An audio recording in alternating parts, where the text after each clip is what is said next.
dari Prodi Informatika kelas malam dengan NIM 4377855201230118. Di sini saya akan mempresentasikan matematika diskrit tentang materi fungsi dan relasi. Baik, di sini saya akan mempresentasikan relasi dan fungsi dari matkul matematika diskrit. Jadi apa sih relasi?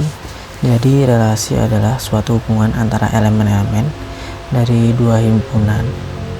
Jika ada dua himpunan, misalnya himpunan A dan himpunan B, maka relasi dari A ke B adalah aturan yang menghubungkan setiap elemen ke elemen di dalam himpunan A dengan satu atau lebih elemen di himpunan B. Kemudian apa itu fungsi? Fungsi adalah jenis khusus dari relasi yang menghubungkan setiap elemen di himpunan asal himpunan A dengan tepat satu elemen di himpunan tujuan B.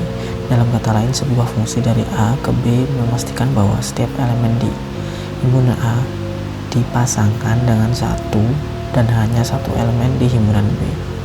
Sebelum masuk ke contoh, saya akan menjelaskan dulu apa itu himpunan. Jadi himpunan adalah kumpulan dari objek tertentu yang memiliki definisi yang jelas dan dianggap sebagai satu kesatuan. Namun dalam ilmu matematika, himpunan biasanya berupa angka yang kemudian akan diolah untuk kebutuhan tertentu. Biasanya notasi himpunan dituliskan dalam kurung kurawal. Kemudian ada beberapa penulisan, yaitu salah satunya diagram panah. Misalkan ini himpunan A123 dan himpunan B1038. Jika dituliskan dalam diagram garis akan seperti ini. Ini sudah ada panah-panahnya yang menunjukkan sebuah fungsi atau relasi. Ini sebuah relasi, sedangkan ini fungsi. Oke, kita lanjut dulu. Contoh relasi dan fungsi. Dari pengertian yang tadi bahwa relasi adalah jika adanya hubungan antara himpunan A dan himpunan B. Di sini ada dua yang tidak memiliki hubungan dengan B.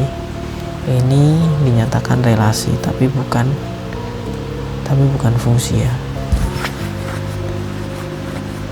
Kemudian yang kedua, ini relasi dan fungsi.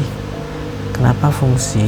Karena setiap himpunan bagian himpunan di A atau domain di A memiliki satu pasangan di kodomain B tanpa adanya double seperti yang ada di atas ini. Kemudian lanjut daerah fungsi. Ini ada tiga, yaitu yang pertama domain merupakan himpunan dari daerah asal. Kemudian kodomain di mana hasil dari relasi atau fungsi yang mungkin ditemukan. Kemudian range atau daerah nilai, yaitu hasil dari suatu relasi atau fungsi. Kemudian masuk ke contoh untuk menjelaskan domain, kodomain, dan range. Contoh soal A. Perhatikan diagram panah pada gambar 2.9. Tentukan yang pertama domain, kodomain, range, dan bayangan dari 1, 2, 3, 4 dan 5 oleh fungsi f. Penyelesaiannya ini di sini ya, domain itu apa-apa yang ada di sebelah kiri atau himpunan A. Itu semuanya ditulis 1, 2, 3, 4, 5 masuk ke bagian domain. Kemudian kodomain adalah yang dituju sesuai pengertian yang tadi ya, yaitu A, B, C, D, E, apa-apa yang ada di sebelah kanan. Kemudian range adalah hasil nilai dari relasi yang ada di sini. Jadi hasil yang dituju itu A, C, E. Jadi range itu hanya yang dituju oleh panah ini. Oke. Kemudian ke bayangan ya. Bayangan 1, 2, 3, 4, 5 oleh fungsi f. Jadi bayangan itu maksudnya adalah yang lurus ya. 1 dengan A, 2B, 3C, 4D dan seterusnya ya, seperti itu. Kemudian di sini ada contoh soal pendefinisian fungsi f 2x kuadrat min 3x plus 1. Ini hanya substitusi untuk memasukkan nilai X yang ada di sebelah sini. Kita masukkan 2, kemudian yang soal nomor 2 nya yang ditanyakan yaitu substitusi min 3. Penyelesaiannya ada di sebelah sini ya. 2x kuadrat min 3x plus 1. Jika disubstitusikan ya berarti 2 kali 2 kuadrat, 2 kuadrat berarti 4, 2 kali 4 8 min 3x 2 plus 1, 3 kali 2 6 plus 1 3, berarti 8 min 6 plus 1 sama dengan 3 gitu ya. Nomor 2 nya juga seperti itu. Kemudian lanjut contoh soal cerita. Ini saya akan bacakan aja. Di sini sebenarnya sudah ada penyelesaiannya. Diketahui himpunan A 1 2 3 4 5 dan B 24 6 8 12 A. Jika dari A ke B dihubungkan relasi setengah dari, kita perhatikan dari sini setengah dari, tentukan himpunan anggota A yang mempunyai kawan di B. Kemudian yang B, jika dari B ke A dihubungkan relasi kuadrat dari, tentukan himpunan anggota B yang mempunyai kawan di A. Penyelesaiannya setengah dari, kunci nomor A yaitu setengah dari, yaitu kita ambil perkalian 2 kalau setengah dari B. 1 kali 2 2, 2 kali 2 4, 3 kali 3 6, 4 kali 4 8, sedangkan 5 ini tidak ada pasangan, jadi yang 12 ini bisa dikatakan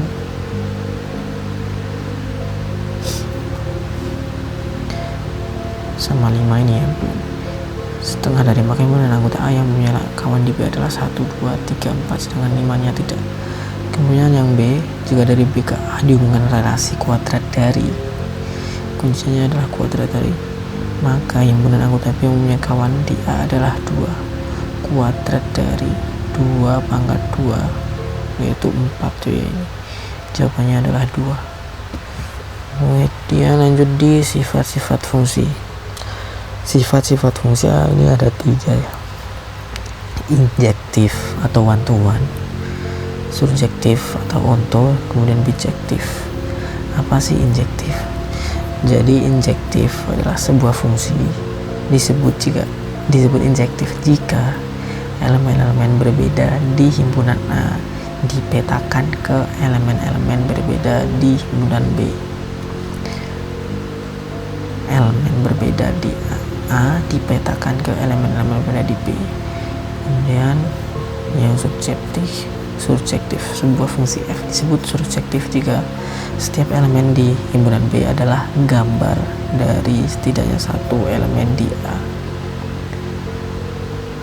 Masuk dari gambar di sini adalah nilai ya, atau range yang tadi. Kemudian bijektif, sebuah fungsi f disebut bijektif jika bersifat injektif dan surjektif, yaitu setiap elemen di himpunan A dipetakan ke elemen yang unik di himpunan B, dan setiap elemen di himpunan B adalah gambar dari tepat satu elemen. Ya, lagi-lagi ini yang pakai gambar adalah hasil atau range. Ini adalah contoh sifat-sifat fungsi dalam diagram panah. Injektif, apa tadi injektif? Elemen-elemen berbeda di himpunan A dipetakan ke dalam elemen-elemen berbeda di himpunan B. Elemen berbeda maksudnya dia mempunyai satu pasangan, setiap elemennya atau setiap nilai pada domain memiliki satu pasangan di kodomainnya, tidak boleh lebih. Jika kemudian yang surjektif, setiap elemen di himpunan B adalah gambar dari setidaknya satu, jadi boleh 2. Jadi domainnya boleh mempunyai satu atau lebih pasangan dari kodomain. Contohnya ini surjektif ya,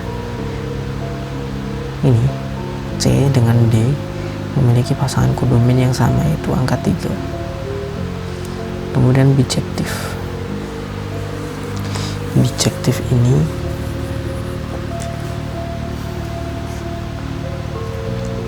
himpunan A dipetakan ke elemen yang unik di himpunan B, dan setiap elemen di himpunan B adalah gambar dari tepat satu elemen. Jadi bijektif ini nih meliputi semuanya ya, Kalau di injektif tadi kan ada satu yang kosong di kodomain. Kemudian di surjektif, domain boleh memiliki lebih dari satu pasangan dari kodomainnya. Sedangkan bijektif, semuanya memiliki pasangan satu persatu tanpa adanya memiliki dua pasangan dari domain ke kodomain ataupun ada kodomain yang kosong. Bijektif ini meliputi semuanya, jadi semua anggota kodomain memiliki range atau hasil dari semua anggota domain memiliki range atau hasil dari kodomainnya.